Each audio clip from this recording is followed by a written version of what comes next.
Giving you the real from A to Z surrounding the Dallas Cowboys. News, updates, rumors, transactions, takes, and more. So strap up, Cowboys Nation, and start your day off with A to Z Sports. Live with Will Steele. 3, 2, 1. Here we go.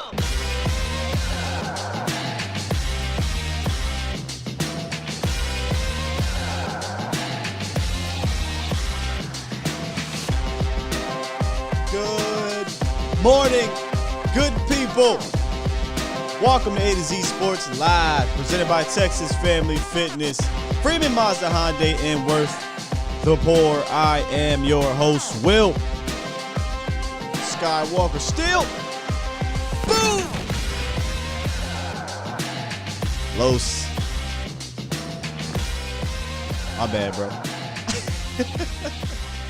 Coming up today, we're wrapping up this Raiding the Draft series, man. We got the other big guy, Matt Waletzko. So stick around for that. We're going to break him down, review the big fella, and in the roundup, got some defensive linemen. A lot of moving around with the defensive linemen. And a rumor.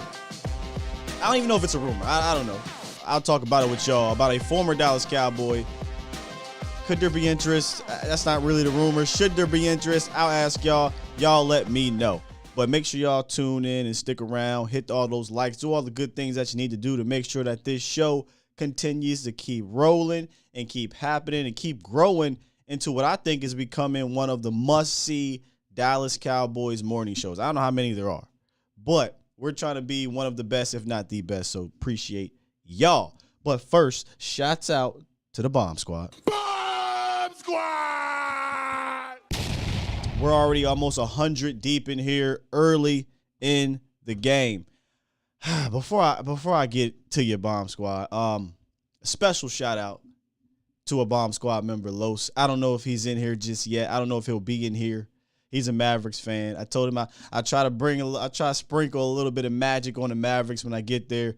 We won yesterday. When I say we, me and Vach won. Had a fantastic weekend. I hope you guys had a good weekend. But yesterday was kind of the height of the weekend.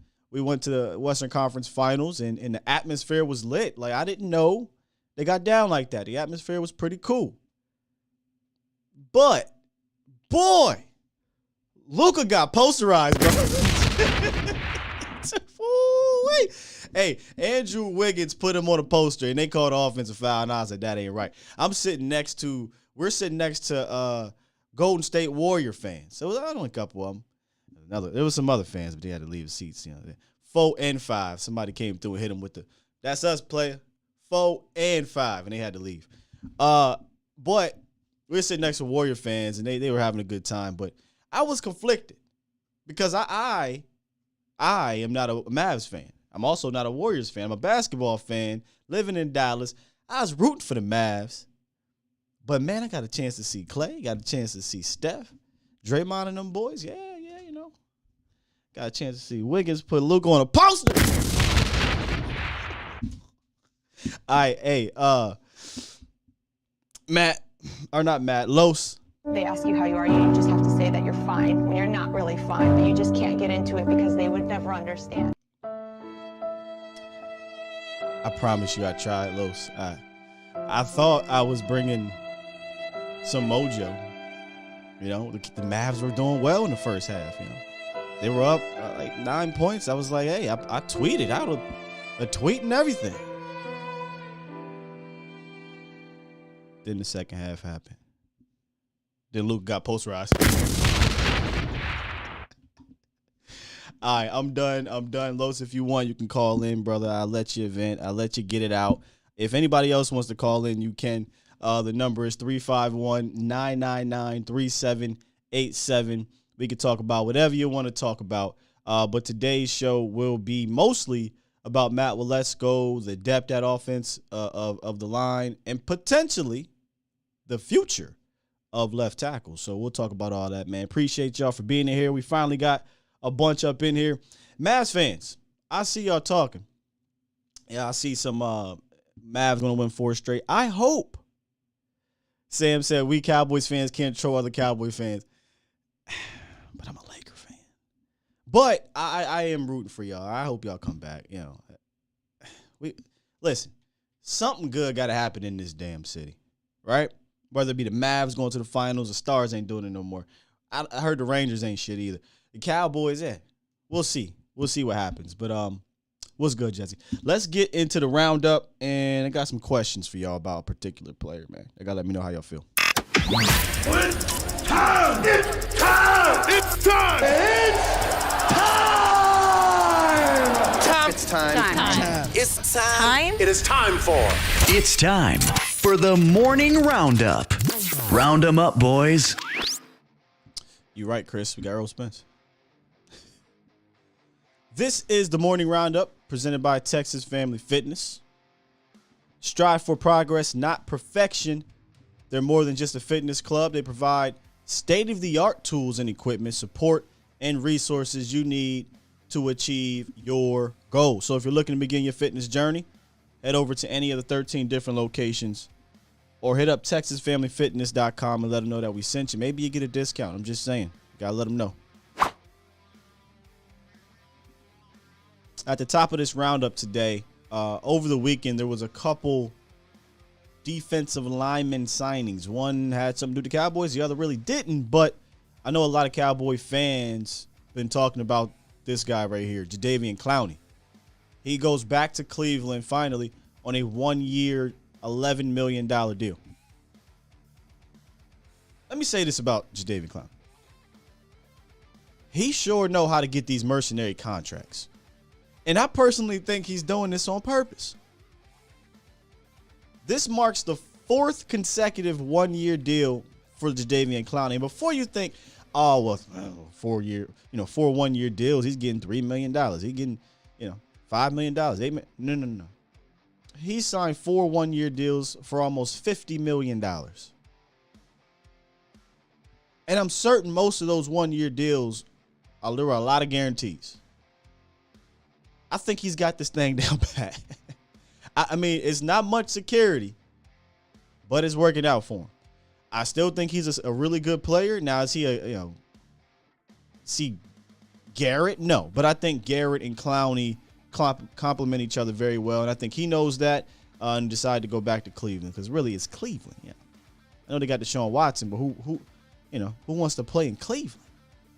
Apparently, Jadeveon Clowney does. Apparently, Deshaun Watson does. But yeah, he's back on $11 million deal. And I know some Cowboy fans were looking at Clowney. I personally just never thought that was going to happen after they drafted Sam and they signed Dante Fowler. Clowney was a guy I highlighted prior to free agency, and they decided to go a different way. Another defensive lineman was signed, and this time it was former Dallas Cowboy Brent Urban, his wife, who's hilarious on Twitter. She had tweeted, sources, Brent Urban to join the Baltimore Ravens and go back home, yada, yada, yada. He was drafted by Baltimore, but in Dallas, he quickly became a fan favorite. But he got hurt early in the season. After 6 games, he only played 6 games, 3 tackles, 0 stops, and he registered a career low in run defensive grades for whatever that's worth if you integrates. I don't think Dallas got the Chicago Bears version of Brent Urban. Try hard guy, though. I'm not saying he didn't go out there and try to give it his all. I just don't think they got that version of him. But with that said, it still would have been nice, Cowboys Nation, to have him down the stretch. Because if you guys recall, Dallas lost Hamilton, who was their other kind of one-tech run guy, to waivers heading into the playoffs, right, against a run-dominant team. And they really didn't have a run guy. Quentin Bohanna, I don't think they trusted, and he didn't even play a snap, I don't think, in that game. There was no Brent Urban. There was no Hamilton. So you were rolling with traditionally 3-techs. Watkins, Urban, Gallimore, who is kind of morphing into a 1, it looks like, but he's still traditionally a 3. So it was going to take, in my opinion, scheme. You were going to have to scheme up a way to stop that Niners rushing scheme. Because you don't have one guy that can wreck it. Not saying Urban would have been that, but if you get a run-dominant guy, this is your job. Just go wreak havoc. Cowboys don't have that. They didn't have that, I should say. So Brent Urban is gone. A lot of Cowboys fans are, I don't want to say sad. They're wishing him luck and everything like that. And listen, I get it. It's a human element to this thing. He was a fan favorite. But if you just joined Earth, you just came from Mars, dropped into Twitter, got you a little Twitter handle. Brent Urban gets signed. You know, got osmosis, learned football through osmosis by touching a football Bible. You would have thought Brent Urban was an all-time Cowboy the way Twitter was reacting to this. I thought it was a little interesting. Oh, Brent, man, you were great. We loved you. We're really going to miss you here. And yeah, I'm like, oh, I mean, hey, the human element, cool. But he played 6 games, Cowboys Nation. He really wasn't a difference maker. And it just seemed like another guy to me. I'm sorry, 3 tackles, 0 stops. Even the film, when you watch it, it's like, all right, why are we tripping? But, hey, it is what it is. Brent Urban signs with the Baltimore Ravens. But this is the one right here.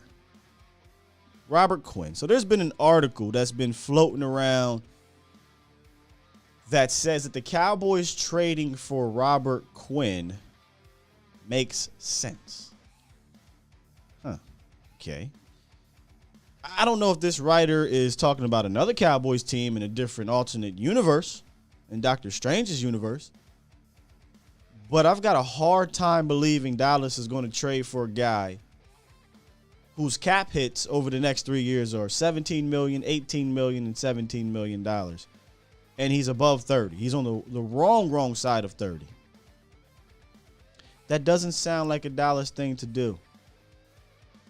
No matter if that player had 18 and a half sacks, right? Quinn, he clearly has a lot left in the tank as a pass rusher. And he was a pass rush demon in Dallas, opposite of D-Law. And, that's why he got his check. That's why he got his check.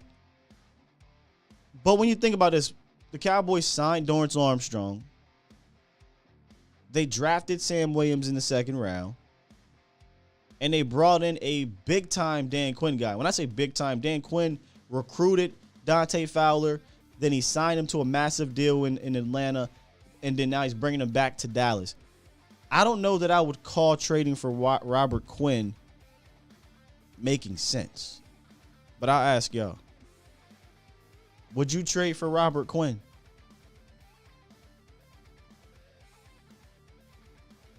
I didn't put no context behind that, but would you trade for Robert Quinn? Maybe we'll talk context after I see these answers, but I just want to know. That's this morning's roundup presented by Texas Family Fitness. Would you trade for Robert Quinn? 32 years old, just came off of one of his best seasons of his life. 18 and a half sacks. Was kind of in the running for Defensive Player of the Year because of that. Pro Bowler, obviously, all pro, all that good stuff. But would you do it? Ain't no way, says Swain. Hell no, says Chuck P. Peter, no. Overwhelmingly no. No, at the right price, absolutely. Toxic. I'm interested. Matisse, yeah, why not? 5th round. For a 6, only maybe a 5th. See, this kind of falls in line with some earlier thinking that I've had post free agency. Had Dallas kind of had this, I don't like to use the term all in mentality because that's kind of the thing where, all in. I personally think you should always be all in. And then all in can kind of have a negative connotation, and it shouldn't, but whatever. But had they been a little bit more all in, right? Had they been, hey, we're going to try to go for the gusto this year, as opposed to, as Steven said, at the end of the day, we got to worry about 2024 and 2025. Maybe you make one of these moves. Maybe you go get the mercenary. Maybe you trade for a Robert Quinn. I don't feel like they're all in. So trading for Robert Quinn, which you're going to have to give up assets. 5th and 6th, I don't know if they're getting rid of him for a 5th or 7th. Khalil Mack went for a 2nd. And Khalil Mack hasn't had didn't have a better year than Robert Quinn. So trading quality assets for a guy to come here where, if we're being completely honest, this looks like a future team. This team doesn't seem like a team that wants to go out here and go for the gusto, right? Unless they all of a sudden turn it on, trade for Robert Quinn, go sign this person, all that stuff, trade this and that. That's living in fantasy land. Ain't happening. So I don't know if it makes sense to get rid of the only thing that you do really well, and that's draft, right? For a guy who's on the bad side of 30 to come to a team who's not all in. That's the type of move that we're the Rams, the Bucks, teams like that every year they know, all right, we got a short window and they're going for it. Where Dallas is actually like, no, we're going to keep this window open as opposed to trying to go for it, and it may close the window. So that's just kind of my take on it. That's my take on it. So we got Danny Macho Man Randy Savage already in the building before we hit the ratings. Let's get you in here then. Let's see what you got here, Danny, before we get to our first one. I want to jump into the chat. Toxic said, this team doesn't feel like it wants to win bad enough, Sky, if I'm being honest. Scared money don't make no money. If I ever go broke, I'm going to take your money. I always say that's the mentality they should have. That ain't the mentality. Joe said, I don't like Robert Quinn. His best days are behind him. Joe, he just had 18 and a half sacks, Joe. I mean, he very well could just dip. But boy, he was a beast last year. A beast. All right, let's get Danny in here before we hit the rating series. What's good, Danny? Good morning, good sir. Whoa. Good morning, Scott. What got you feeling down, Danny? No. Hey, drink some coffee, Danny. Drink some coffee. I actually got my first one in my hand as I'm talking to you. Here's the thing with Robert Quinn. Okay. We did this already. We did. We traded from him. Where did we go? We went nowhere. True. Robert Quinn, he's Gumby.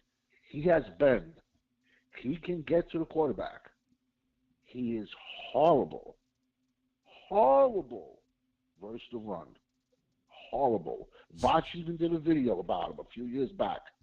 Gross versus the run. We're not one player away from right. That's kind of how I feel, Danny. Like, if this was that type of situation where you feel like you about a couple players away, like Quinn, absolutely, you pull the trigger. But I don't think that's the case. He has a huge cap hit. Now they got rid of the other defensive end, and now he's the man. Can he be the man? Maybe number two wide. Maybe that's why he's quote unquote on the trade block. I don't know if he really is, but the article maybe insinuated that. What's his trade? What's his cap value for this year? Oh, he's got a high cap. 17 million, 18 million, 17 million over the next 3 years. Listen, is he going to repeat those numbers? I don't think so. Did he have a great year? Yeah. I mean, listen, he's not for us. Like, we have way too many question marks. And, like, I just see the chat. I see the Sam Williams thing. Yo, the guy has one move. If he beats you with that one move, yeah, he's going to get to a quarterback. But if he doesn't, every time an offensive tackle locked his hands on him, it looks like he's running in the sand. I think Sam's is upside. You gotta view him as upside. Crazy upside. Yeah. Crazy upside. And especially with Micah, listen, can he get 6 to 8 sacks this year? Absolutely. Micah might chase 8, 9 guys into him. So throwing him on this team versus throwing him on the Jets, two big different scenarios he's walking into. All I'm trying to say is, can we not put this kid in Canton? You know, there's an old clip on the NFL Network of Troy Aikman. He's in the huddle. He's at training camp, and he's just bullshitting. Excuse my language. I apologize. With Jason Garrett, who was a quarterback at the time, and Troy's going, they blow up everybody. Every draft pick, they talk about him like he's great. Troy was just like tired of it. And this is during Troy's playing years. And this is Jerry Jones. This ain't even the coach. But just every draft pick we blow up. I don't think the front office is blowing up Sam Williams though. No, you're right. So far, no. But No, it's the fan base. It's the fan base. But Danny, this is what you got to do. You know how there's something called the MCU. There's the the Marvel Universe. There's WWE Universe. You got to put your head in Cowboys fandom universe. Like, that's the norm. People are going to talk glowingly about their draft picks, right? Because we're fans, right? But then it comes a point where we have to be a little bit more realistic, and that's where I try to come in a little bit, right? But you can't be mad at fans for getting excited. No, I agree with you, but then I always say, like me, I'm the voice of reason. These were the same fans who were super hyped on Gerald McCoy coming in, on Don Terry Poe. Yeah, if fans are talking about if fans are talking about Sam Williams is going to be a Pro Bowler, Danny, if fans are talking about he's going to be a Pro Bowler, I get that, but it sounds like your whole oh man, I'm tired. It sounds like you're a little ticked off. For what, man? Get excited about these young bucks, though. No. I was joking around. Oh, okay. I was joking around. Thought you was a little. Like, you just tired of everybody talking. All we can talk about is the Bucks right now, bro. No, I hear you. You know what I mean? I hear you. Listen, great call. Everybody got it, later on? 3:06? It's 3:06 with Central Time. You guys are Central Time? Yep. 3:06 Central crowd. But I'm on the East Coast. I'm like 4:06. So everybody come back in later on. Great show. Like I said, I'll even put on ESPN. I'll even put on the NFL Network. It's a bunch of clowns talking. I put you on first thing in the morning, Sky. All right? Salute, man. Appreciate you, Danny. You got it, man. Yeah, don't get me wrong. I'm one of the most, I think, realistic out here. But at the end of the day, I completely understand fandom.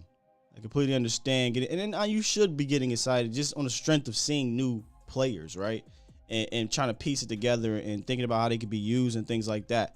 But yeah, that's why we break these things down. That's why we talk about it. That's why at least I try to bring some type of voice of reason, as Danny says, to the fluff. It's one thing you just won't get it from me. I'm not going to fluff these dudes up as if they're the greatest thing on God's green earth. I'm not going to do that. But we'll break it down, we'll piece it together, figure out what they're good at, figure out what they're bad at, how they fit, things like that, right?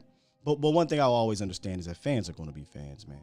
We got some of them here. My guy Jose, man, love him to death. Jose would straight up tell you in the chat, we going 17-0, we winning the Super Bowl. I know that's the fandom in him talking, but I know I can also have a conversation with Jose. There's some of them I can't. On both sides. I completely ignore those. But there's some of them I can, and I appreciate that. Good stuff. All right, let's just jump straight into it about Matt Waletzko. I'll get to you 214. Give me a second. I just talked about WWE Universe, and I've been dubbing this the Attitude Era, as you guys know, and Waletzko in a way is a part of that. You know, he plays with a nasty mean streak too. And if I had to compare him to someone, I think he's more the Big Show than the other guy that I said Big Show at first. I think he would be the Big Show. You know, an outsider who was in WCW, came to WWF at the time, it's WWE now, and found himself quickly at the top of the card in a main event storyline. Like Waletzko, the Big Show was stupid athletic for his size. Like, people don't realize it. He's 7'2", 3", whatever he is, 400 pounds. He was ridiculously athletic. Very athletic. One of the most athletic big men until he got super big. But much like the Big Show, Waletzko's an outsider when you think about it. He's from the FCS. The Cowboys don't usually draft guys from the FCS, at least that early, in the Will McClay era. That doesn't happen. Right? He's also athletic like the Big Show. But this is the first time in the Will McClay era that they've drafted a guy from the FCS not in the 7th round. And I'm talking about Ben DiNucci is the only other guy that was drafted in the FCS, but it was in the 7th round. So Waletzko actually talked about being a small school guy. He said, I would think just keep continuing to get better. I think me coming from a smaller school, I'm still a little raw. I think I do have a lot of upside, and a lot of my best football is ahead of me. I think that's why the Cowboys took a shot at me, and here we are. That's Matt Waletzko on what he's what's immediately ahead for him. Will McClay also touched on the small school thing. He said, you're talking about coming from that conference, the Missouri Valley, and then you just want to see him against better players. And then you see how the physical skill set matches against the big college players to show that he belongs. And then you continue to grow from that point in our eyes on how he did in the interview at the combine and everything else we talked about. Let's get to know Matt a little bit more. There was a joke with on Vacha's show. We're like, well, let's go one to North Dakota, not North Dakota State, right? Not the state, North Dakota. And who was the last player drafted from North Dakota? Because I couldn't think of one. We asked the chat, nobody really said anything. 2006, Chris Cooper, I believe. I believe he played for the Broncos and the Minnesota Vikings. He actually was a Pro Bowler.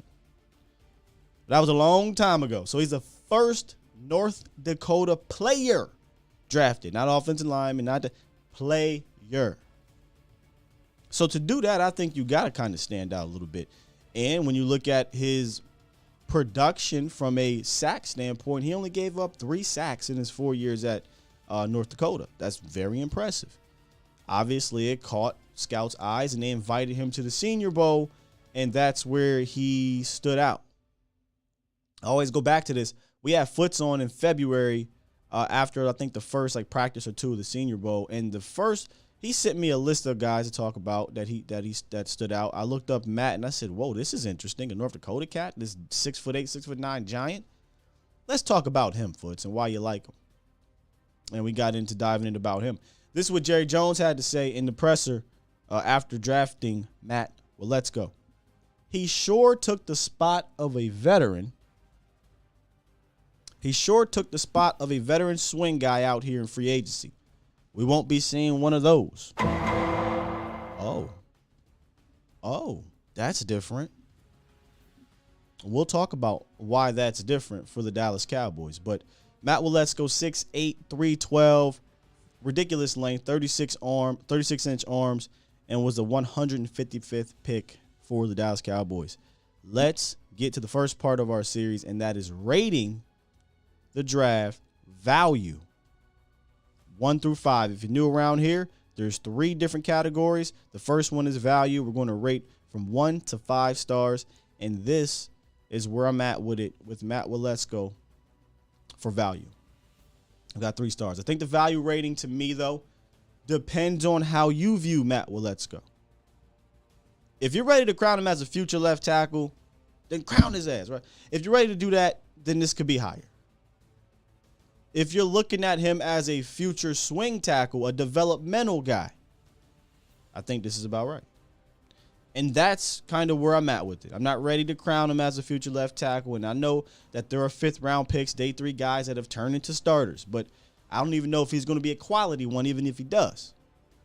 He's got a long road, in my opinion, to get there, but he's got the upside to get there, Cowboys Nation. And like we just talked about with Jerry, it sounds like they'll give him every opportunity to navigate that road to be, at the very least, a swing tackle. Now, here's where you can give it a boost. When will he be the swing tackle? Is it now or is it in the future? If it's now, you could argue this could increase his value because he's going to be utilized much sooner. And he's got some tools. I call him toolsy. He's got the length. He's got the athleticism. He's got some nasty to him. He can move. Now, he's going to have to get a little bit stronger because you can see that wiry frame. You can see it on the film right there. He has a wiry frame. It's noticeable. And against these grown-ass men in the NFL, he could be put on skates. From a technique standpoint, looks to me like he just needs to keep working at it. I don't think he needs a major rework there or anything. I personally think it's just, hey, he's young. Continue to keep working at the technique. I don't think it's anything sloppy. This isn't Tyler Smith, where he's more physically gifted, but from a technique standpoint, you need to build him from the ground up. I don't really see that with Waletzko. I think he's more mature in that sense. And here's what Dane Brugler, NFL draft analyst, had to say about him. Waletzko moves well at the snap and in space with physical, quick-to-counter hands. However, he finds himself overextended too much, and there is a massive gap between the power and skill of rushers he's faced in the Missouri Valley Conference and what he will see in the NFL. Overall, Waletzko has the length that cannot be coached along with the functional foot-body quickness, but he must continue developing his strength and stature before he's ready for live NFL reps. He has legitimate NFL upside, but will require patience. He'll require patience, Cowboys Nation. So, value, 3 stars. How we feeling? Let's get in here and see. I saw some stars dropping there. 3 from A. Hatch, 2 from Professor Rowe. 1 star was plenty of old linemen there in round 5. 3 says Gregory. 3, TC915. 4 says Big Sarge. 2, is he good, says Kel, to be determined. I would want him to be a stash for this year. Toxic says 3 stars for being versatile. In what way? Like, when you say versatile, Joey, do you mean swing left or right as opposed to position versatility? Guard, tackle? Jose says he'll be the next Doug Free. 4 stars from Legend. 4 from Tino. Great value, huge upside. I think he will start at some point. 3 Beavers from Sam. Be better if he was round 7 or undrafted, is what Danny says. Seems like a mixed bag, Cowboys Nation. Between 2 and mostly 3, there's a few 4-star guys there, but mostly this is a 2 and 3 thing. Joe says 1. Swain is giving it 2 bombs, and Grant's giving it 2. I think 3 is fair if you're looking at it as the potential of a future swing. If you're already booking him as he's going to be our guy, then yeah, you're probably going to knock this value up. Giving it lower would maybe insinuate that you just don't believe this guy is going to even be a swing tackle, right? Like, if it's 1 star, this is a wasted pick. Like, you don't think he's going to develop. 2 stars, you got a little bit of hope, but you're not really confident in him, right? Mark Colombo says TC915. Boy, y'all putting a lot of pressure on my guy. Doug Free, Mark Colombo. Okay. Let's get into the horn before we get to the next part of the show. 214, I got you on. I don't have you saved. Who am I speaking to? This is QW Stu, boss. How you doing? What's up, man? Is this Stu? Yes, sir. What's going on? Long time no speak, man. How you feeling? How you recovering?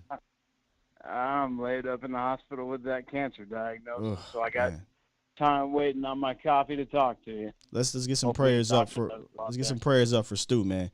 Hopefully the show is kind of getting you through it though, man. How you doing? How we feeling? And what you got for us? I'm doing all right. My Cowboys, you, Bosch, my guy Mark Holmes coming down in June to fix up Mama's house. It's all positive things for me to focus on, but we'll put that behind me. I'm not calling in to make anybody sad for me. I do appreciate the support. I just wanted to say, as far as the Cowboys go, I really like your analogy with the Attitude Era. We got popped in the mouth versus the 49ers. Yes, and Dan Quinn's fast and physical kind of attitude carried around the locker room.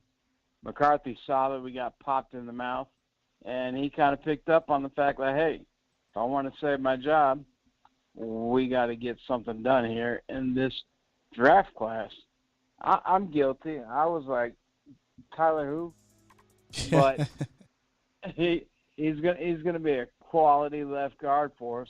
I don't care if he goes to tackle. We might get a tackle next year, but every player in this draft, like you said, is an Attitude Era guy.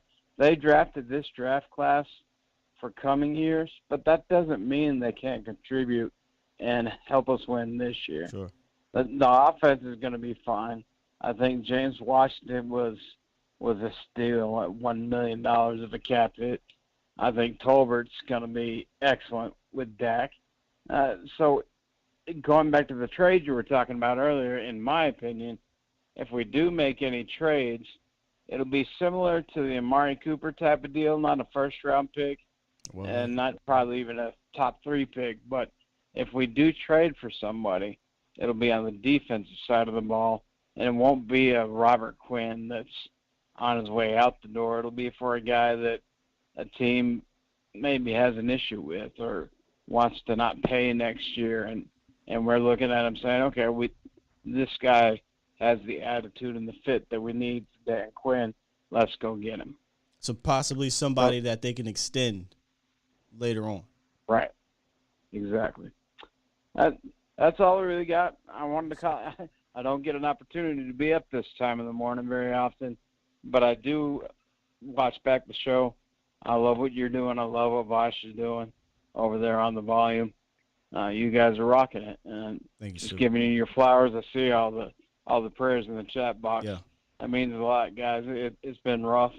It's a rare cancer that's inoperable. They could take out my whole liver, and there'd still be cancer. I was diagnosed about a month and a half ago, and they still got no answers. So It's been rough. I'm tired of being in the hospital, but my Dallas Cowboys, our Dallas Cowboys, Skywalker Steele, Vosh Lombardi, my guy Mark Holmes, Foots, anybody that I can find putting out the content out there, that gives me something to pass my days with. So I appreciate you guys.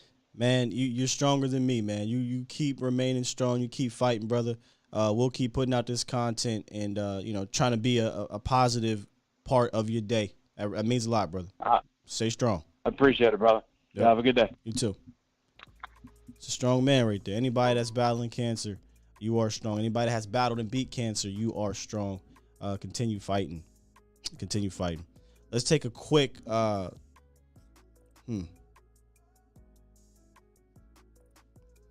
That's yeah.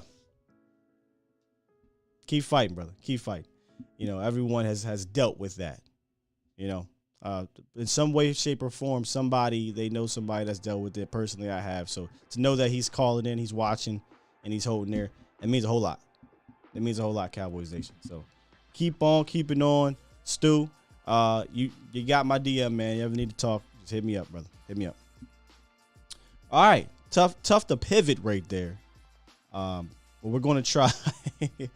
We are going to try. He talked about a trade being defensively. I like what he said, what he was leaning on with potentially being an Amari Cooper type of trade, meaning not first round pick, but a younger guy, maybe disgruntled, maybe not fitting somewhere, not going to cost you a lot. Cooper costs you a lot, but you can extend. Because when the Cowboys traded for Cooper, you knew you were going to extend Amari Cooper. Interesting, he said on the defensive side. I think the defensive side, if it's not linebacker and defensive tackle, one tech, even though they just drafted a guy, it's kind of jumbled there. Safeties, you got your safeties. Corners, that's just a deep cornerback room. Although, if it is a position that you want to trade for a young stud, CB2 wouldn't be a bad idea if you don't believe in Kelvin Joseph. Brown's not going to be here long term. J. Lou's not going to be here long term. They're here now, but they're not going to be here long term. And if you don't think Kelvin Joseph is the guy, then yeah, CB2, I can see that. Honestly, now we're talking about it. Y'all know how I do. I think of things, I just talk it right out.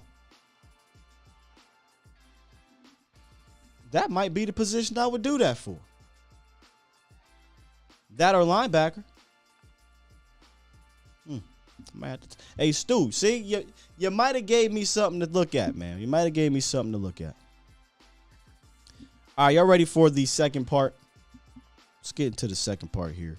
Where you at? Let's get into some year one impact on our guy, Matt. Well, let's go. Got 2 stars here. It's one of those things, where this could change quick, fast, and in a hurry. For reasons out of his control, to keep it a being. Meaning, if Tyron Smith goes down, now we're talking about Waletzko getting thrown in the fire. If Waletzko is indeed the swing, I think it's almost a given that, he'll see at least 3 games in this season. So you could maybe up that to more than 2 stars. I'm just not confident yet to say that he will be. So maybe this is me in a way saying that he ain't ready to be the swing. You know, a guy coming out of North Dakota. I think he's going to have to earn the trust of the staff. I think he should have to earn the trust from fans as opposed to just us kind of crowning him just yet. This is kind of unprecedented territory for Cowboys Nation.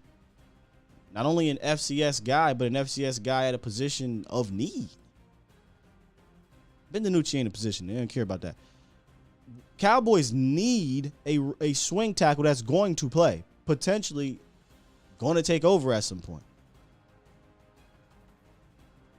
Because, look, they might be looking at this as a punt year, as a lot of fans say. I don't like to use that term, but a futures year. But I'm still in the business of winning right now, Cowboys Nation. I want to win right now. So if he doesn't show that he or Ball can be counted on to keep your franchise quarterback, $40 million quarterback, keep his blind side protected, then I think you should go get a veteran that you can trust. While your 5th-round FCS offensive tackle continues to develop. And I honestly don't care if it's free agency or trade. And if we're being honest, it may have to be. Like, there's some free agents out there, Dwayne Browns of the world and things like that have been around the league that have been starters, Eric Fishers and things like that. They're on the downside of their careers. And if you don't believe that they'll be better than Matt, which I think a lot of those guys probably would be. But if you don't think that, and you don't believe Matt's ready, you don't believe Ball is ready, don't you have to pick up the phone and maybe call a team? Hey, are you getting ready to cut so-and-so? Or, hey, I'd love to get your swing off your hands. Because swing tackle, I would argue, is a top 3 most important position for the Dallas Cowboys. And I'm saying that as I'm thinking of it on the fly. Not top 3 backup position. Could you argue that swing tackle for the Dallas Cowboys is a top 3 position of importance for this team? Quarterback clearly being number 1. Left tackle starter being number 2. And then the swing right behind him. Maybe center. But I'd say swing tackle squad. Because if Tyron goes down, we've seen the problems over the years. We saw it last year. It took 2.5 games for Terrence Steele to get right at left tackle.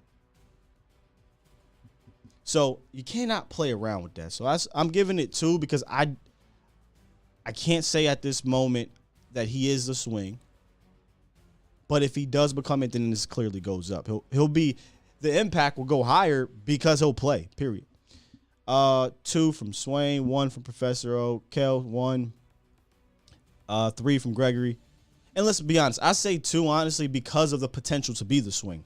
If I flat out believe Ball was the guy, y'all, this would be a 1. This might even be the first time I ever give a 0 star. Seriously. But I just got this weird feeling that one of those dudes are going to be the swing. What we got here? Aaron gave it a negative star. A Hatch believes he will be the swing.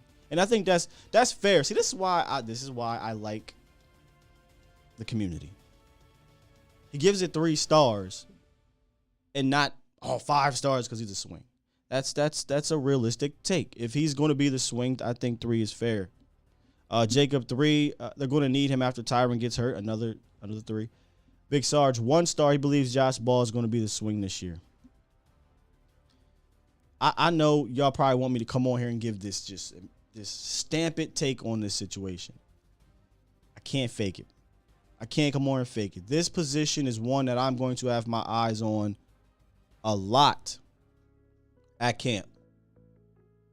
A lot, y'all. Like, I'm going to have my eyes on Matt Waletzko, Josh Ball, obviously Tyler Smith, Isaac Otacone. I'm going to have my eyes on him as well. Any tackle that's there, because they have a shot to take a position that the Cowboys have not filled. And I just think it's real crazy that Jerry came out after the draft. Like, how you do that after the draft? You ain't even seen this man practice yet. He's the reason we're not getting a swing tackle, a veteran swing tackle. Okay. We'll revisit that. We'll revisit that in the long-term outlook. Maybe you'll see why I think they've had a change of heart. We'll see why they had a change of heart. Rule says 1 star. Marcus gives it 3. I think he beats out Ball in every depth tackle we have. I like his upside. There's no doubt about that. I just got to see it in person. Hear some reports when we're not in person. Just FCS tackle, FCS players is tough in general, right? So it's just hard for me to have this supreme confidence until I kind of see it. Whereas you saw Sam go up against SEC dudes. You saw Jalen go up against SEC dudes, even though he played FBS in a small school, but skilled players are a little bit different to me. I'm trying to think of other small schools. Tyler Smith, Tulsa might not be Tennessee or Alabama or anything like that, but you see the physical gifts that Tyler Smith has that makes him a day 1 or day 2 pick. There are toolsy things with Matt Waletzko, but I don't think he's as physically gifted, even though his RAS score was like 999. That's not what I mean. He is athletic, but I just think total physical package, Tyler Smith is just in a different stratosphere. But I digress on that. Cowboys for Life says Alarcon isn't worth the roster spot, not even practice squad. Well, guess what? I was told that he might not even have to be counted on as a roster spot. He has another year of eligibility for the International Players Program. So it might not count.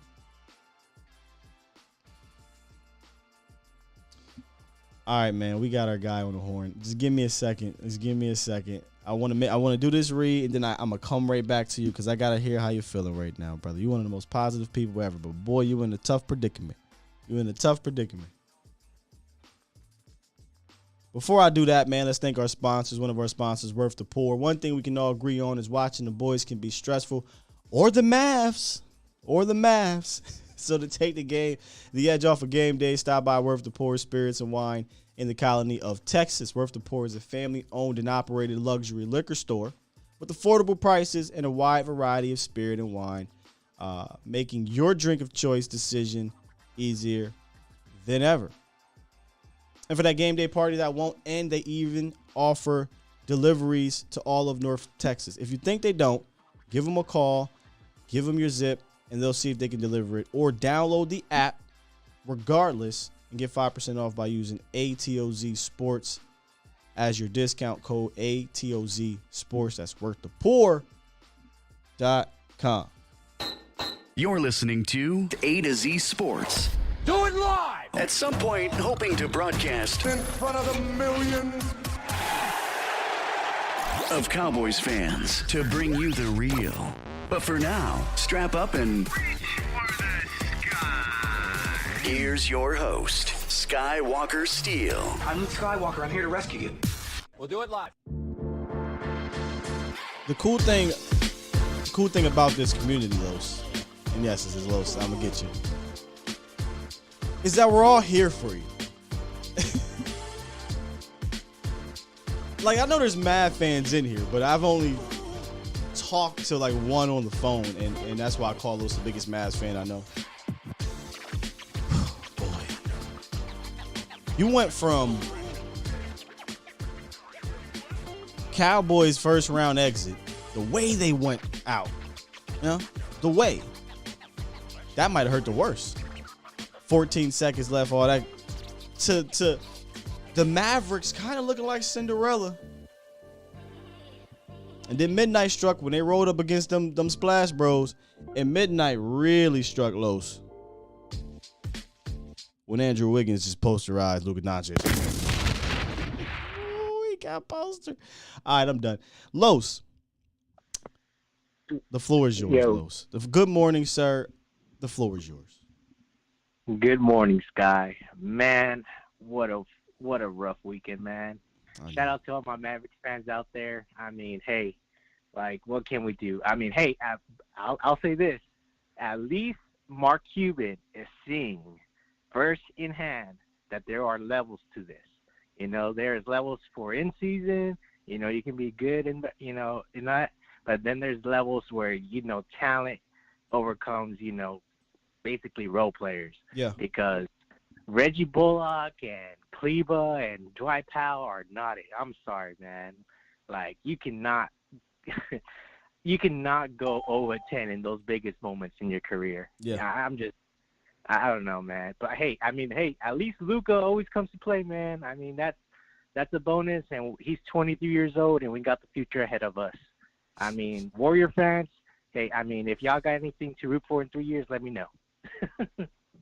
Yeah. But I'll say, hey, don't call me crazy, Sky. I still think we have a chance. You know, I still do. I mean, no. One thing is, you don't count a player like Luka out until you completely take him out. Just take it one game at a time. And if there's one player that can get us to Game 7, it can be Luka. And why not it be us to come back from 0-3? It has happened in hockey. It has happened in soccer. It has happened in baseball, but never in the NBA. So we'll see. But now back to football. I'm so damn excited about Matt Waletzko, Sky. So damn excited about him. And let me tell you why. Every single mock draft I had, I picked him up around maybe in the 5th or 6th round because, like, his potential of, like, being tackle in the NFL is up there, Sky. You're talking about a beast. 6'7", 6'8", good hands. Yeah, good hands, good feet. And, you know, just with the right concept or with the right coaching, you know, for him to know how basically where the defenders are going to shoot the gap and, you know, how to place his hands, et cetera. I think he'll be a phenomenal swing tackle. Yeah, because I feel like he's just going to be, you know, the Cowboys basically like this. Every single time Tyron Smith has went down, we has always been like, ooh, damn, who's going to step up now? Because, I mean, we can all remember that one time Tyron Smith went down and the Atlanta Falcons just went off. Yeah, Chaz Green. I'm going to bring that back up, too, in our last ratings, but go ahead.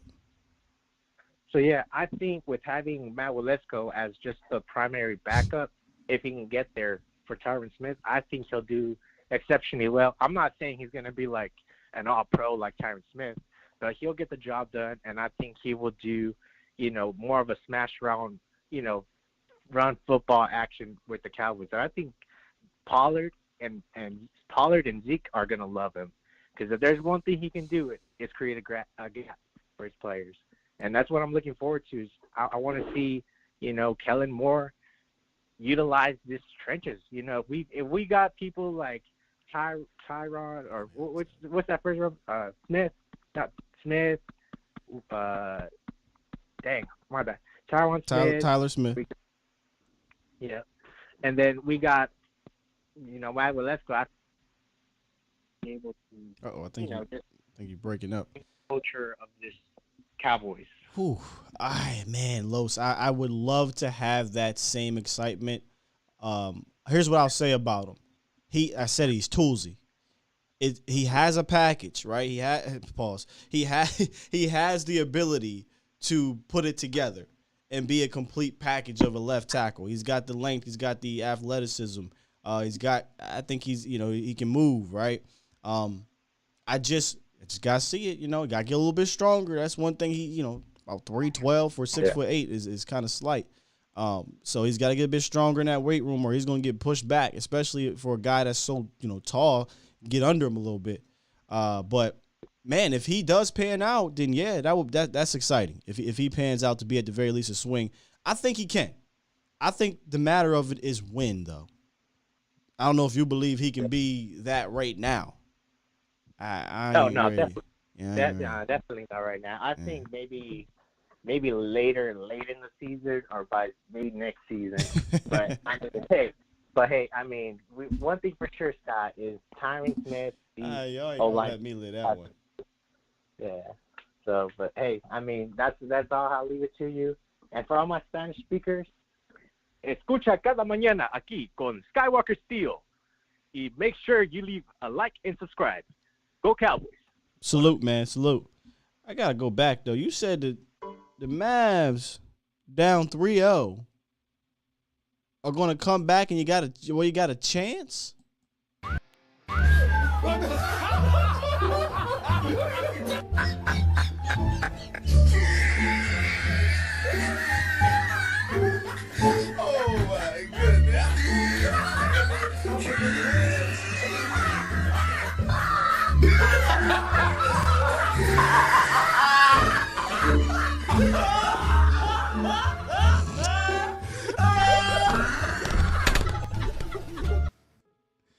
Sir. Los, I love you, man. Boy, I wish I could just take that optimism you have about every situation. You know, I really do. But 3-0 to that team, don't buy no tickets. I'm just saying, don't think that game 6 is coming back. I mean, it may. This thing may not end tomorrow, but if I had to bet, I'd bet this ain't making it to no game 7. Luka's a problem. He's a beast, bro, but he ain't got enough help against that team. These boys are just playing. They seriously just, and I said this to a security guard, man, if y'all could know the stories this weekend, Vach is probably gonna tell something later on, but very interesting and funny ass weekend. I had a great time this weekend with the squad. I was talking to one of the security dudes, just talking. I said, man, the problem before the game, the problem with this series is that Golden State can literally sleepwalk for 3 quarters. Be down 15, and that ain't nothing. That's like being down 5. Next thing you know, they winning by double digits. And that's almost what happened. Down double digits-ish in the second quarter. Took the lead like that, and it was pretty much curtains from there on. Peter said it's not over till, for sure. You're right. It's not over until what, Tuesday? So you're telling me there's a chance? Yeah. Series is interesting, but never has happened. With this team, let me tell you something right now. If Dallas comes back and wins this series, Jerry needs to put Jimmy in the Ring of Honor. He need to go talk to Mark Cuban. He need to rub whatever Mark Cuban, whatever magic Mark got, he need to sprinkle it on the Dallas Cowboys. Seriously. But all right, let's get to the last part, and then I'll hit back into the phone lines. We got Reek waiting on the line. All right, let's get to our final part of the rating series for Matt Waletzko, which is the long-term outlook. I got 3 stars for this one. I want 3 here and not lower because of what we talked about earlier. The early indications are that Dallas, I think, is changing the way they're handling the swing tackle position by using these younger guys as options, and specifically Matt Waletzko, because Jerry Jones named Matt Waletzko. Like, when they drafted him, he said he's going to be a reason why we don't get a veteran swing. And I'm just like, all right, that's a bit early, but okay. Here's my thought process on it, though. I think this is a direct connection to the success of Terrence Steele. A direct connection. Now, what we have to be careful is that, like, he's not going to jump in here and be second-year Terrence Steele. He had an amazing jump. Terrence Steele was terrible year 1. But I don't want people to think every player is just going to come in here and be him year 2. Let's remember, he had to crawl through the mud, which was costly for the team early on to gain that valuable experience. And then he had a full offseason to develop, and then he put it all together in year 2. So that may or may not happen for Matt Waletzko, but I want to make sure that I'm also giving him credit and not just the circumstances as to why I'm going 3 stars. We talked about the tools that he has. I think if he continues to develop, he can develop into, at the very least, a swing tackle, but it just may not happen right now. It might happen a year or 2 down the road. But the reason why I'm giving it a 3, I'm not going to lie to you. Most of it, if I had to say 2 of the 3 stars, are because of the situation, because of Jerry going away from the veterans, which is different. Think about it, y'all. The Cowboys, Byron Bell, Cam Fleming, Cam Irving, Ty Nsekhe. Like, that's been their MO. And I would have to go back and date this because I didn't. I was just thinking about it as I think it was Los brought up Chaz Green. They tried to go young guy swing in Chaz Green. Now, we know in Chaz Green, that is Baltimore. You don't say his name. 6 sacks, all that stuff. 3rd round pick, too. Waste of a 3rd round pick. Maybe one of y'all could tell me. Maybe Professor Rowe, whoever in the chat. When the Cowboys drafted Chaz Green, from there on, up to last year, I think that's where that cluster of Cam Irving, Cam Fleming, Ty Nsekhe, I know Ty Nsekhe, Byron Bell, and I'm pretty sure I'm missing 1 or 2. That's where they said, we're not doing this young guy thing no more. We're going to get a proven veteran as a swing. Now, they always didn't work out. Like, Cam Fleming was not the greatest swing. I thought Irvin was pretty solid. I thought Nsekhe was fine. I don't think he was costly. I think it was a fine swing. But I think they saw Terrence Steele, who was your true swing tackle, by the way, not Ty Nsekhe. I think they saw Terrence Steele and was like, maybe this young swing thing can work. And, it worked out so well, we were able to move on from a problem guy in Lyle Collins. But what if we got another problem guy in Tyron Smith? For different reasons. But they're looking at that in that way. So you get a Josh Ball in round 4 last year. You IR him. You sign Nsekhe. You say you're going to be our guy. Terrence Steele, our guy. You get Matt Waletzko this year, and you don't go out and get a veteran swing, and you say y'all two battle it out. And if we're looking at, he's a 4-year contract. If we're looking at him possibly being here for 4 years, there's a very high chance, in my opinion, that Tyron probably won't see that 4 years. So regardless if it's Ball, if it's Waletzko, somebody has to be the swing to the other. So that's why I'm giving this a 3. I think that Matt Waletzko, whether it be by hook or crook, favoritism or whatever, probably is going to stick around here and they're going to give him every opportunity to either be a starter or a swing tackle. Yep, I remember Jeremy, but I don't think Jeremy was a veteran at that time. And when I say veteran, I mean, I'd have to go back and look. How many years was he in the league as a swing? I think he was a basketball player that was on the Saints practice squad, and they grabbed him, got thrown in the fire when Doug Free went down there. He played well, played himself into a damn contract after 2 years, I think it was. But I'm more so talking about kind of guys that had been around in the league, been starters or spot starts.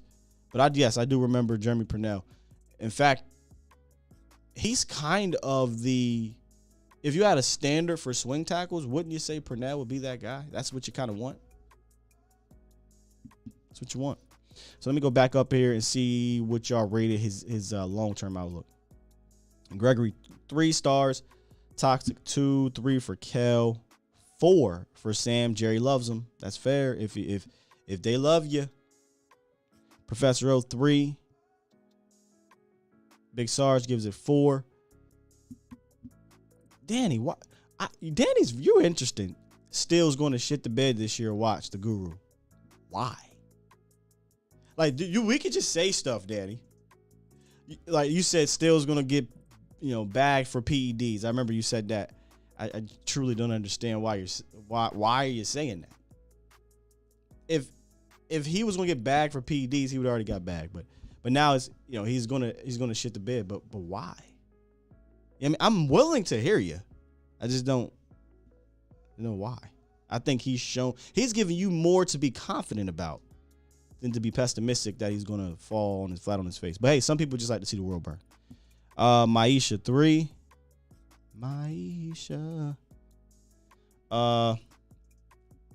Let's see. Dan Skipper. Oh boy. Don't bring up that one. Dan Skipper was like legitimately 6'10". Can't spell Chaz without ass. 3.5 stars. Brandon Knight was interesting because he probably should have been a guard. Brandon Knight was disastrous last year at tackle. Yeah, Parnell got paid by the Jazz. Big time paid. Big time paid. Matt's a generational talent. Who? Matt O and Professor O? Absolutely he is. You a generational talent, bro. All right, let's get Reek on the horn, and we'll get back into the chat. What's up, Reek? Coolin'. What's going on, Cowboy Nation? Like, share, subscribe, and all that good stuff, man. Get it done. My thing is this, man. I think the guy, he got a shot, but are we writing off Ball already without seeing him on the field? Nah, if you've been listening to the show, he's been brought up multiple times. But this show was about this show was about Waletzko. That's the only reason why I'm not like extensively talking about Josh Ball, but he's been brought up a ton throughout the show. Yeah. Yeah, he has a size. He's a big dude, you know, like you guys been saying that he needs a little bit more strength and a little bit more I guess a little bit more time in the NFL to see if he can deal with the NFL strength and speed of these players. But you know, he seemed like a good guy to try to hide for the season, you know what I mean? I don't know if you make him I guess they got to battle out at training camp to see who's the better swing tackle between him and Ball and whoever else they bring in. My thing is I think this year for us is going to be a test to see how far we really can go with some of the people that we gave up in the off season and basically get away. I'm really looking to see if our offense is at least able to hold it down, because my thing is I hear these Philly fans keep coming back and forth with us, acting like they're the best, like, you know what I mean, since sliced bread up in here right now. But you got to beat the champs of the NFC East to say you're the new champs. And my thing is, why are Eagle fans writing off people like Carson Wentz? You don't think Carson Wentz got a bone to pick with them? And how they just gave him up like that, and how he was kicked out of Philly, and the guy that backs him up, statues in front of that building, and they got to see him twice. I think he's going to have a bone to pick with Philly than us. You know what I mean? I listen. That is me. That is me. Carson Wentz everything. He about the softest dude I ever seen in my life, fam. You think he gonna go in somewhere with a chip on his shoulder? I don't see Carson Wentz as that guy. I mean, I get it. I'm not saying he's that guy, but you know how people is, man. I get human element, right? Like, yeah, he's going back to play Philly. Yeah. But he got something to prove. But Carson Wentz is, I just don't see. I don't see that. We got to admit. But we got to admit, he's the better quarterback they don't have over there since Alex Smith over there at RG3 in a long time. They had bum quarterbacks for a minute in Washington. They got a halfway decent quarterback. You know what I mean? What does that mean? It doesn't mean nothing for us. Okay, I'm not really I'm sure. not saying for. I'm talking about for us. You know what I mean? I think we're going to beat them, personally. I think we're going to beat everybody in this division. But I'm just like, it's just funny to me that these Philly fans just screaming all this stuff out like their quarterback is better than our quarterback. And it's just funny to me. You know what I mean? Because quarterbacks win the championship around here.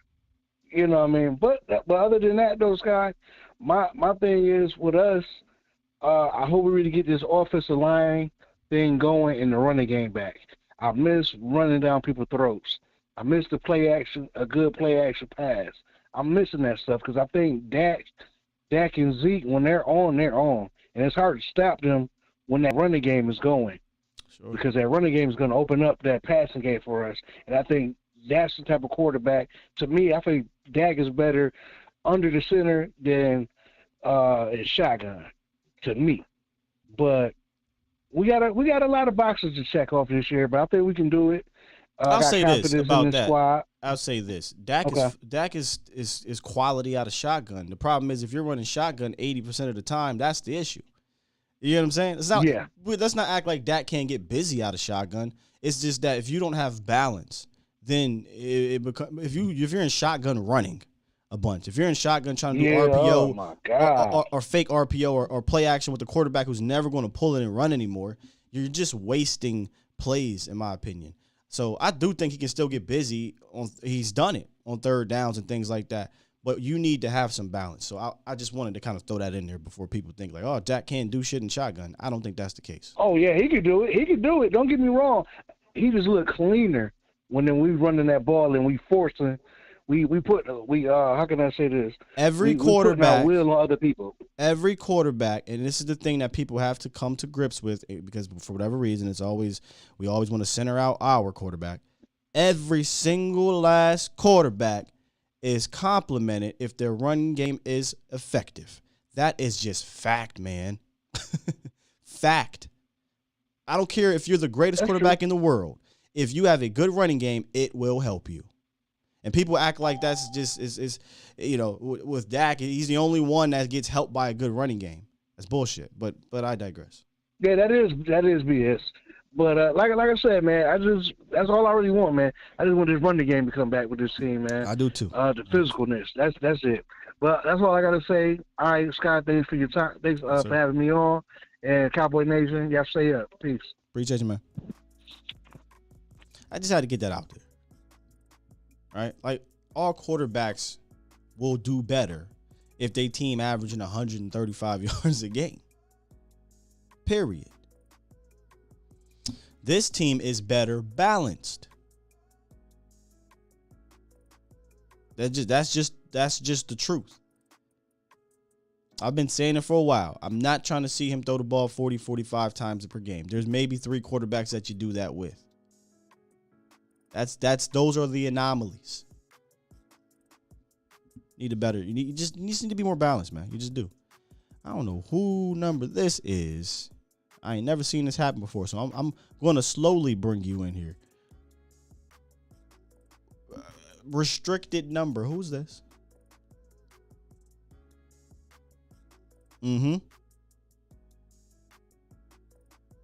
Hello? Yeah. See, this is exactly why I didn't bring this person in live onto the show. That was strange. You don't normally get restricted numbers, and then he just kind of came in there and was a mouth breather. Hello? Call the cops, man. Let's get into the chat. Dylan, my bad. Why would we cut Tank on his team friendly? Damn, who's talking about cutting Tank in here? What is happening now? Sky, you are literally seeing Luka get killed because his team is, and just like the NFL, you need the rest of the team to do their job. Come on now. Lauren says we gotta wait for the play clock. We gotta stop waiting for the play clocks to the last second, because that's when the defense gets a jump. I remember hearing that a lot when Tony was here. That's kind of part of the system. The defense dictates what to do. You get to the line of scrimmage, they show you one thing. Alert, alert, alert. Yada, yada, yada. Change up the play, and then they switch it up. Now you got to change it again. This is why it's important to have an identity, in my opinion. Yeah, I see it. For real, man, some people call in here. If I don't recognize the number, I'll bring them in slowly, because we had an issue a long time ago. Fortunately, it hasn't happened again. Since somebody came in here and hit me with one of those, them little prank dips.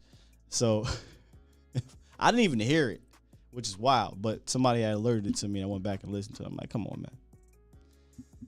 Lauren, you also asked earlier in the chat about what do you think about getting, I think it was Joe Hayden as cornerback depth. The cornerback room, it's a lot of people in that room, but I'll go back to this. If Kelvin Joseph is indeed suspended, or he's going to get suspended, or this trauma, this situation is just too much for him and it's affecting his play, yeah, I'll go in the market for a corner, whether it be free agency or trade. I haven't looked to see what was out there in free agency. I've only been studying like the tackles and defense tackles. But if there's something out there at free agency for corner, sure. But trade is not a bad idea either. This guy getting calls from extended warranty people. Oh, man. The 1-900 calls. Y'all wild. Y'all wow. David Wright, everything starts with play calling and scheme and O-line. I would reverse it. Starts with O-line. And yeah, then the scheme, sure. Toxic, you lying. He said he going to call in here on Friday. We'll see, Toxic. We will see. Let's get a few more questions in here. Question, says Hector. Do you think that we're at the end of the era of the bell cow running back in Dallas, being that Steven doesn't want to spend a lot of money?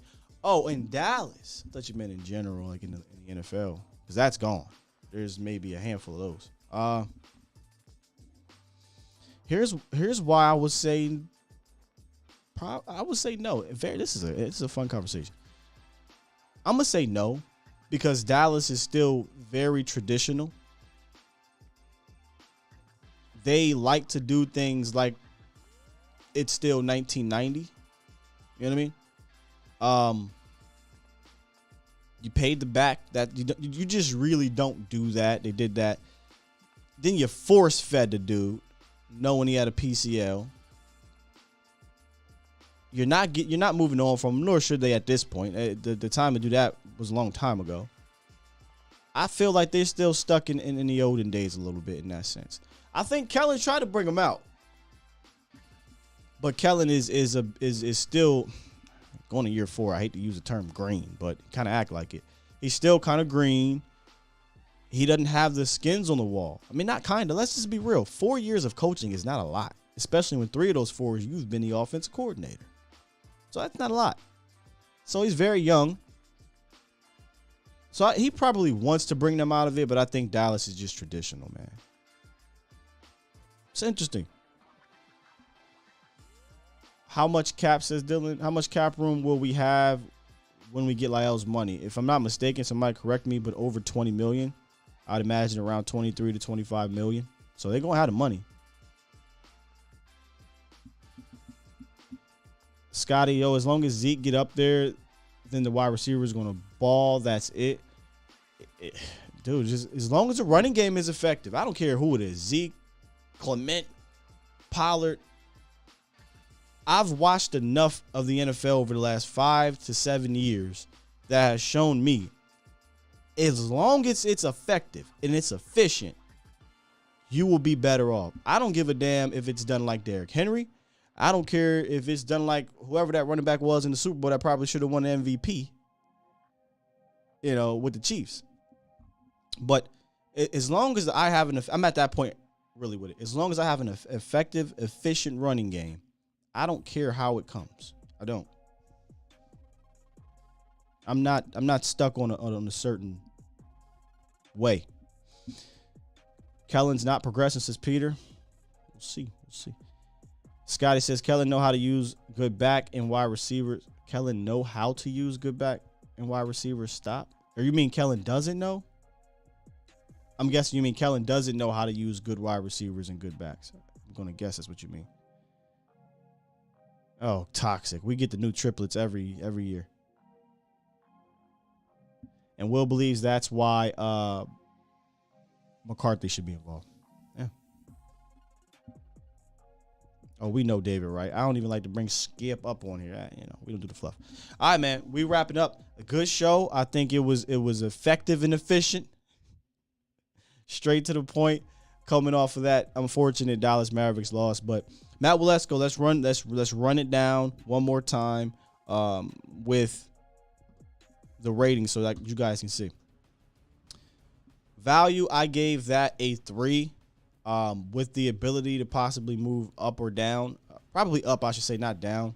If he's going to be a swing tackle, I think this is solid value. If he's going to be a starter, you could move that up. Then we got year 1 impact. I gave it a 2. I don't think it's early. It's May. This could totally change come September. I have to see these two between Ball and Waletzko battle it out before I'm ready to say he's going to be the guy. So I'm giving it a 2. And he just may not be ready. But this also has potential to fluctuate because if Tyron goes down and he is a starter, that year 1 impact would go up greatly. And then long-term outlook, I gave that a 3 because even if he isn't the guy now, I don't see Tyron Smith playing for 4 more years, maybe not even 3 more years. So that means Ball Waletzko is probably going to be the starter, or maybe they bring somebody else in, and that makes Ball Waletzko a swing. So there's potential for Waletzko to stick around long term if they're rolling with the younger swing tackle option. So if you put all these together, we're looking at what, about an average it out? That's about roughly 3 stars. 3, 2, 3. So what, 2 point, what's this math, Wizards? It's roughly 3 stars. Not quite, but we'll give it that. Gregory gives it an all-around 3. All-around 3. Kind of where I'm at with it, Greg. I'm with you, brother. I'm with you. I am with you. All right, good stuff today. Professor O, thank you. He says cap space will be about $21 million on June 2nd. About $21 million on June 2nd. So we're looking anywhere between $20, $25 million, which, let's be honest, they got plenty of money right now if they wanted to get players that they need to get. They got plenty. All right, man. Been a great show. Appreciate you guys for jumping on this morning. It's been a slow. We're at that weird time, right? I think tomorrow, if I'm not mistaken, I'll go look at the dates, but OTAs are starting this week, so we'll have more things to kind of get at. We'll try to bring back some insiders down there. Still working on players. I know I told y'all that, but that's easier said than done. So we'll try to keep you guys up to date on what's happening inside the Star and at practices and things like that. But I'm excited for OTAs so we can actually hear about how these dudes are doing with the veterans and what they're doing with the veterans, because that'll give us more insight on what happens with Waletzko and Ball and a whole bunch more. So make sure y'all later on, in case anything drops, y'all tune into Prime Time with our guy Mauricio and hit up A to Z Sports Dallas.com. That is the show today. So press this button. Appreciate y'all.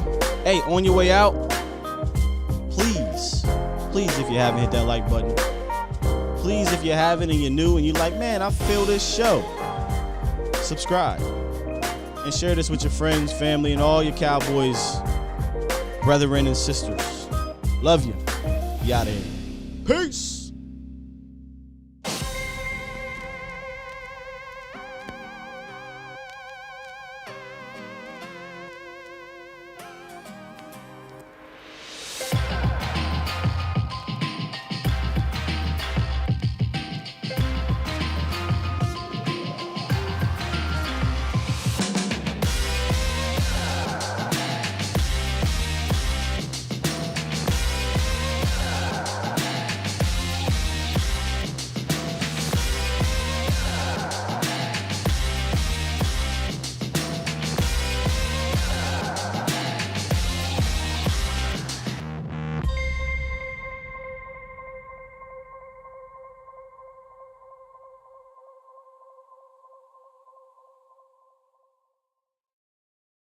Get your damn act together.